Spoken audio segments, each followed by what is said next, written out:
जरूर कोई बात है। आज से हम आगाज कर रहे हैं इस नए सेगमेंट का, जिसमें कि दो खास शेयर आपको बताएंगे जहां पर शायद कुछ पक रहा है, जहां पर चार्ट्स ये कम से कम ये दिखा रहे हैं, और ये जो उन सौदों की बात होगी जो आपके लिए बड़े फ़ायदे के हो सकते हैं। इस पर मोहर लगाने के लिए हमारे साथ एक्सपर्ट होंगे और आज विशेष मेहमान के तौर पर हमारे साथ मौजूद है रचित खंडेलवाल जी। लेकिन अब जरा उन व्यक्ति को रूबरू कराते हैं जो इस प्रस्तुति को लेकर के हमारे साथ जुड़ चुके हैं। हमारे साथ शुभम शंखधर जी जुड़ चुके हैं, editor news and content innovation the bonus के, और चूंकि इनके ऊपर जिम्मेदारी कंटेंट इनोवेशन की है तो मतलब इनोवेट करते रहते हैं लगातार। शुभम जी, ये नया कंटेंट आपने इनोवेट किया है, क्या वजह रही, क्या कारण रहे, और थीम के पीछे मतलब जो है क्या सोच क्या रही? जी देखिए, जैसा इसका नाम है ना, ज़रूर कोई बात है। अगर कोई स्टॉक है, अगर उसमें कहीं कोई पैटर्न बन रहा है, कहीं कोई अचानक वॉल्यूम हुए हैं, कहीं कोई बड़े शेयर होल्डिंग पैटर्न में चेंज आया है, या ऐसा कुछ हुआ है जो आपको शायद कुछ समय बाद पता चलेगा। मैं ज़्यादातर टेक्निकल एनालिस्ट से बात करता हूं तो वो ये कहते हैं कि भाई बाजार का कुछ नहीं पता, लेकिन जो भी कुछ है हमारे चार्ट में पता चल जाता है।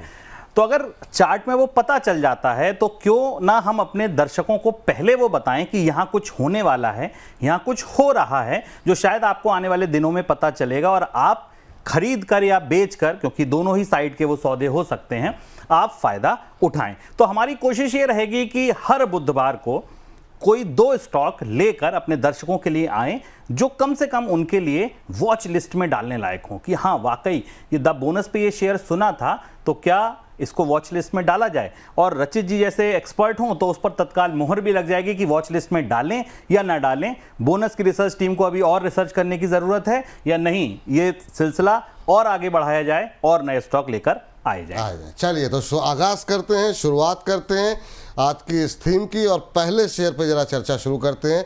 काफ़ी रिसर्च की गई है इसके पीछे, बताइए क्या वो कारण है और क्या बात है इस शेयर के पीछे? जी देखिए, जो पहला शेयर हमारी इस सीरीज का है वो है एस्पायर हॉस्पिटैलिटी। कम वॉल्यूम का शेयर है, लेकिन इस शेयर में दरअसल बात शुरू भी यहीं से होती है। पिछले एक हफ्ते में इस शेयर का जो वॉल्यूम है, वीकली वॉल्यूम जो है 5 गुना बढ़ गया है। मतलब आप समझिए कि लगातार इस शेयर में जो वॉल्यूम्स हैं वो बढ़ते चले जा रहे हैं और 5 गुने से ज़्यादा वॉल्यूम हो गया है। अब अगर आपको मैं चार्ट दिखाता हूं, जो चार्ट मैं स्क्रीन पर लेकर आऊंगा और आपको दिखाना चाहूँगा, अगर आप इस चार्ट को देखेंगे तो आपको ये समझ आएगा कि इस चार्ट में लंबे समय के बाद एक पैटर्न का ब्रेकआउट आया है। 50 डे का मूविंग एवरेज है। स्क्रीन पर अगर आप ये चार्ट देख पा रहे हो तो 50 डे का मूविंग एवरेज इसने अभी बस क्रॉस किया है। और आप देखिए विपुल जी, इस चार्ट की खासियत एकदम अप ट्रेंड में है और इसकी लाइफ में ये 50 डे का मूविंग एवरेज कितना ज़्यादा इंपॉर्टेंट है कि जब जब ये इसके ऊपर निकला तब इसने रैली दिखाई, जब जब इसके नीचे आया तब टिका, लेकिन जब नीचे टूटा तो बिल्कुल टूटता ही चला गया। अभी 50 दिन के मूविंग एवरेज के ऊपर बना हुआ है एस्पायर हॉस्पिटैलिटी का ये शेयर, और ये इस मौके पर हमने इसलिए लिया है क्योंकि एक तरफ जब आपको ब्रेकआउट मिल रहा हो 50 दिन के मूविंग एवरेज के ऊपर, और वो भी ब्रेकआउट तब मिल रहा हो जब वीकली वॉल्यूम 5x हो गए हो, यानी कि 5 गुने से ज्यादा वॉल्यूम हो गए हो, ऐसे समय में ब्रेकआउट आना निश्चित तौर पर बड़ा ही अच्छा संकेत माना जाता है। दूसरी बड़ी बात जिसकी वजह से हमने इसको चुना, पहली बार इस स्टॉक में ऐसा हुआ विपुल जी, पहली बार जब किसी FII ने होल्डिंग ली है, बाइंग की है। शिकागो का एक फंड है जिसका नाम है नॉर्थ स्टार फंड, इसने पहली बार इस स्टॉक में एस्पायर हॉस्पिटैलिटी में हिस्सेदारी खरीदी है। 2% हिस्सेदारी अब FIIs के पास है इस स्टॉक की। अब आप समझिए कि इस बाजार में आप सबसे समझदार इन्वेस्टर, सबसे ज्यादा अच्छे इन्वेस्टर किन्हें मानते हैं? FIIs को। अगर FIIs की रडार पर यह स्टॉक चढ़ने लगा है, जो स्टॉक अब से 1 साल 2 साल पहले लिस्ट हुआ है, जिसके बारे में बहुत चर्चा बाजार में नहीं हो रही है, अगर वो स्टॉक FIIs की लिस्ट में आ गया है तो निश्चित सी बात है इस स्टॉक में जरूर कुछ पक रहा है। एक और बात, इस स्टॉक में अगर आप देखेंगे तो प्रमोटर्स की होल्डिंग्स नीचे आई है। यानी कि प्रमोटर्स इससे बाहर निकले हैं और एफआईआई इसमें घुसे हैं। तो यह भी हो सकता है कि प्रमोटर्स की होल्डिंग का कोई प्लेसमेंट ही सीधे एफआईआई के पास गया हो। यह दूसरी बड़ी बात है जो समझने की जरूरत है। इसके अलावा एक और चीज जो मैं यहां बोलूंगा वो ये कि पब्लिक होल्डिंग तेजी से इस स्टॉक की बढ़ी है। पब्लिक होल्डिंग बढ़ने का सीधा मतलब यह है कि अब आम जनता का भी रुझान इस स्टॉक में लगातार बढ़ता जा रहा है। ब्रेकआउट है, वॉल्यूम के साथ ब्रेकआउट है। 50 दिन के मूविंग एवरेज का ब्रेकआउट जब जब आया है, इतिहास देखिए, स्क्रीन पर आपके चार्ट है, जब जब इस तरीके का ब्रेकआउट आया है तब तब क्या हुआ है, और इसके बाद एफआईआई की रडार पर है। जो बात मुझे सबसे ज्यादा प्रभावित करती है कि फर्स्ट टाइम एफआईआई ने शिकागो के एक नॉर्थ फंड ने खरीदारी की है, प्रमोटर्स की होल्डिंग कम हुई है, यह भी बात ध्यान रखने वाली है। एस्पायर हॉस्पिटैलिटी पहला शेयर बोनस की रिसर्च टीम की तरफ से, जिसकी वजह यह सब है। कई सारे कारण यहाँ पर बताए गए हैं। एफआईआई की होल्डिंग बढ़ रही है, तकनीकी चार्ट पे 50 दिन की मूविंग एवरेज के ऊपर ट्रेड करता हुआ ये शेयर दिखाई दे रहा है। सर 2.25% की तेजी 430 के आसपास ट्रेड करता हुआ, आपकी टिप्पणी क्या होगी?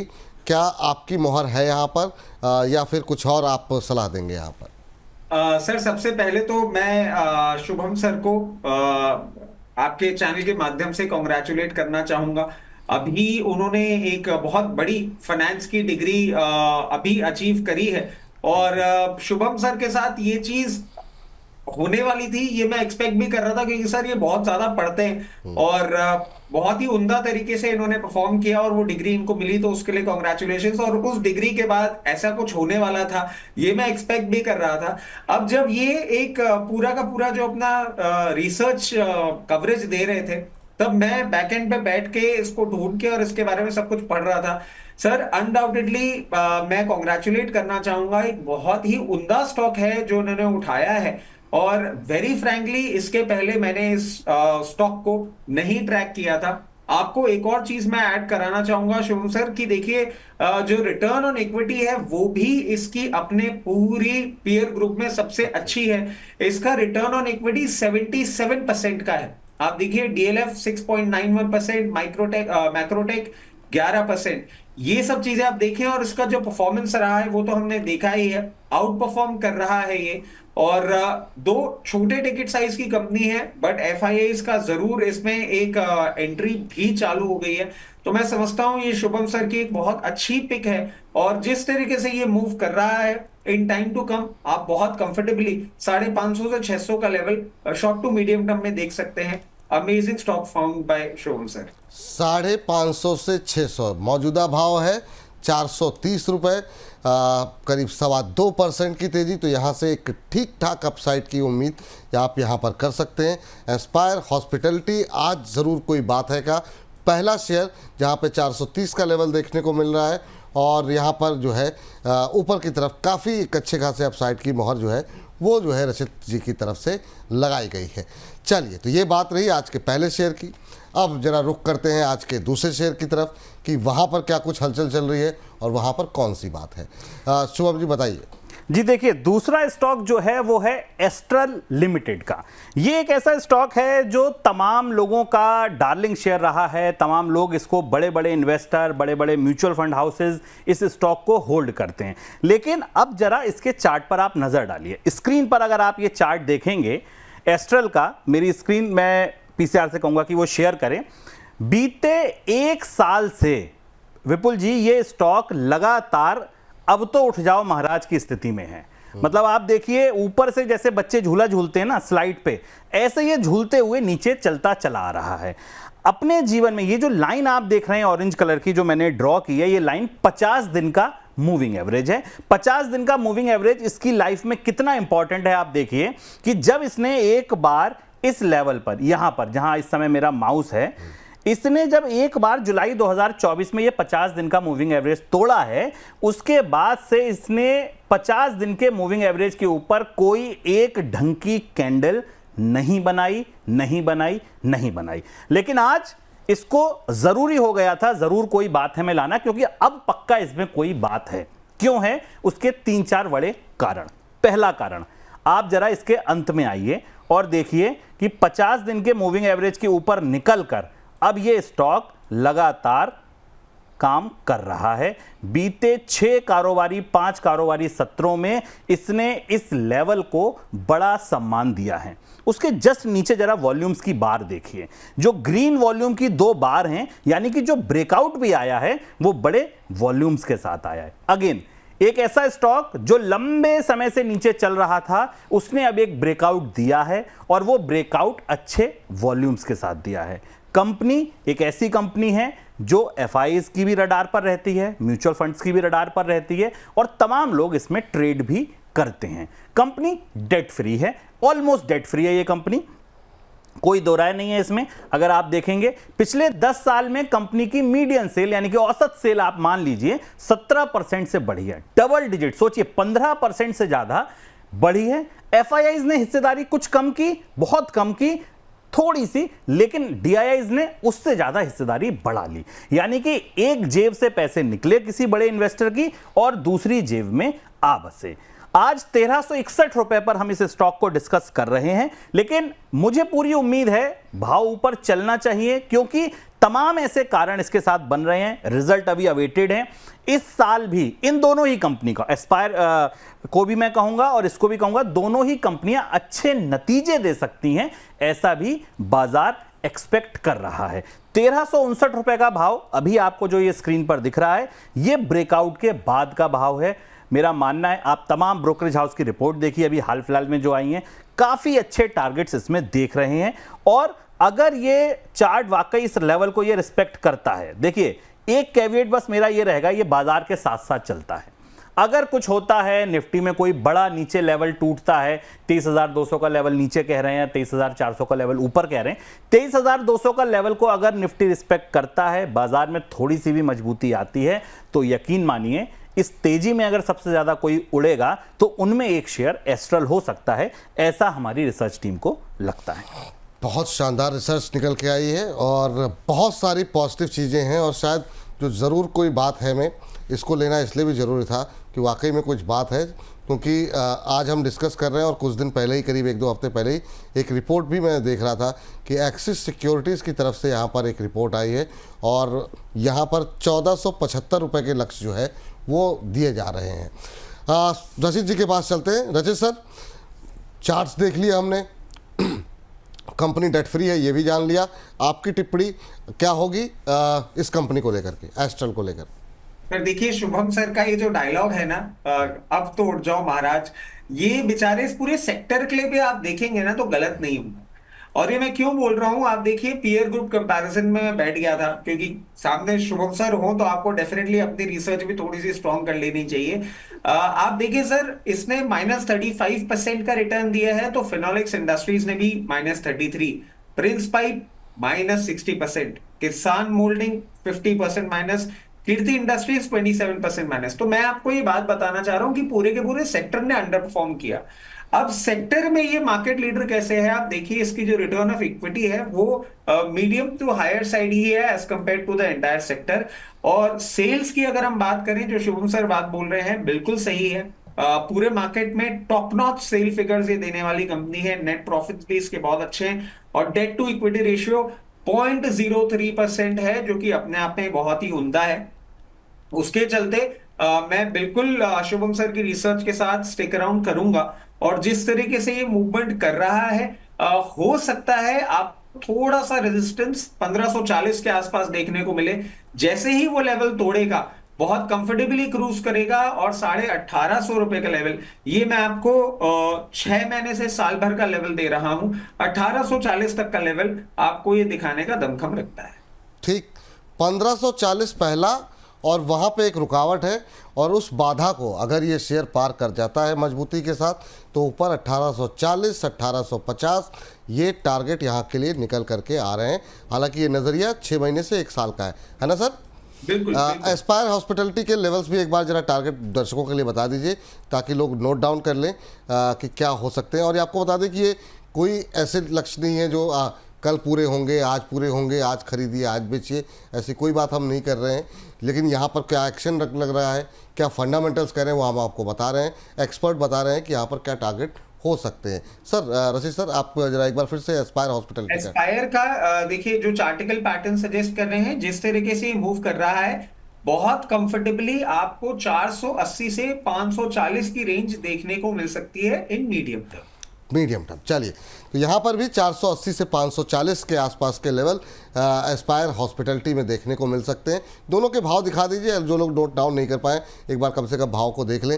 429 या 430 के आसपास जो है अभी फ़िलहाल के लिए ट्रेड करता हुआ, और यहाँ पे 480 से 540 तक के लेवल देखने को मिल सकते हैं एस्पायर हॉस्पिटैलिटी में। एस्ट्रल अभी 1359 के आसपास चल रहा है ऊपर की तरफ, यहाँ पर 1540 पहला टारगेट, उसको अगर मजबूती से टूटता है तो फिर 1840 तक के लेवल देखने को मिल सकते हैं। तो आज से आगाज़ हो गया है, शुरुआत हो गई है, ज़रूर कोई बात है कि, और इसको हर हफ्ते हम चूँकि ये वीकली हमारा सेगमेंट होगा, अगले हफ्ते हम इन शेयरों पर भी बात करेंगे और देखेंगे बीते हफ्ते में किस तरीके का प्रदर्शन रहा। हालांकि ये रिकमेंडेशन एक हफ्ते की नहीं है, जैसा कि हम आपको पहले भी बता चुके हैं।